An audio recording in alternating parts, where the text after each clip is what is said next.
اس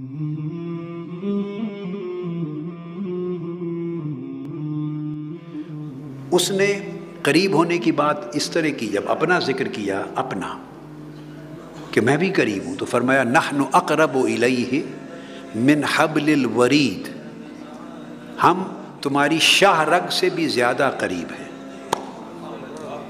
میں ایک بات کہنے لگا ہوں، فتویٰ کوئی نہ لگائے، اور اگر کسی کا فتویٰ لگانے کا جی کرے تو ہم تو اس سے متاثر نہیں ہوں گے، اس فتوے کا اثر ہمیں تو پڑے گا نہیں، صرف یہ کہ اگر بات پسند آ جائے تو لے جائیں، نہ پسند آئے تو واپس چھوڑ جائیں۔ اپنے ذوق کی بات کر رہا ہوں مگر قرآنی بات ہے۔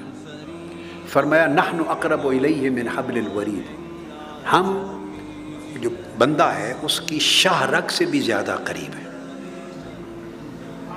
اور محبوب کا ذکر کیا، یہ ہیں پیار کے انداز، یہ محبت کے انداز ہیں جو چھپائے نہیں جاتے۔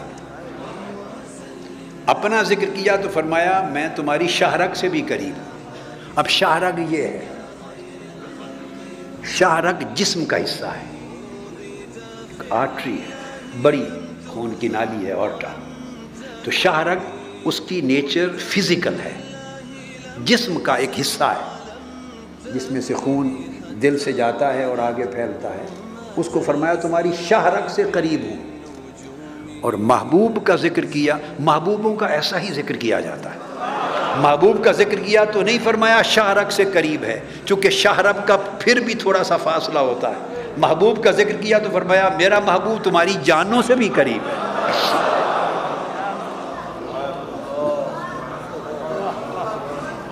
کچھ سمجھ آئی ہے بات کی؟ میں اس کی مزید شرح نہیں کرنا چاہتا، بس آپ پہ چھوڑتا ہوں کہ عقل میں آئی ہے۔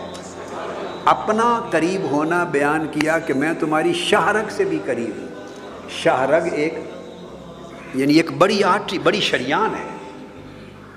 جب آپ کاٹتے ہیں، ذبح کرتے ہیں تو شاہ رگ کو کاٹتے ہیں نا، تو بکرا تڑپ تڑپ کے ختم ہوتا ہے، تو شاہ رگ کٹ بھی جائے تو مرنے میں وقت لگتا ہے۔ کیا بات! اس لیے میں نے پہلے کر دیا تھا، فتویٰ کوئی نہ لگائیں، سودا پسند آئے لے جائیں، نہیں تو چھوڑ جائیں۔ ہمارے پاس بڑے گاہک ہیں، کسی اور کو بیچ دیں گے۔ شاہ رگ کٹ جائے تو مرنے میں کچھ دیر لگتی ہے۔ آپ ہر روز بکرے اور لیلے کو دیکھتے ہیں، کاٹتا ہے جب شاہ رگ کو تو خون کا فوارہ پھوٹتا ہے، تو وہ آپ دیکھتے ہیں نا، بکرا تڑپتا تڑپتا پھر ٹھنڈا ہوتا ہے۔ کاٹتے رہتے ہیں لوگ، دہشت گرد کاٹتے ہیں بندے کی، تو بندہ تڑپ تڑپ کے ٹھنڈا ختم ہوتا ہے۔ یہ شاہ رگ ہے۔ اور ادھر ہے جان۔ کبھی ایسا بھی سنا کہ جان نکلے تو بندہ اس کے بعد ایک سیکنڈ بھی زندہ رہے یا تڑپے؟ جان نکل جائے تو بندہ تو ختم ہو جاتا ہے۔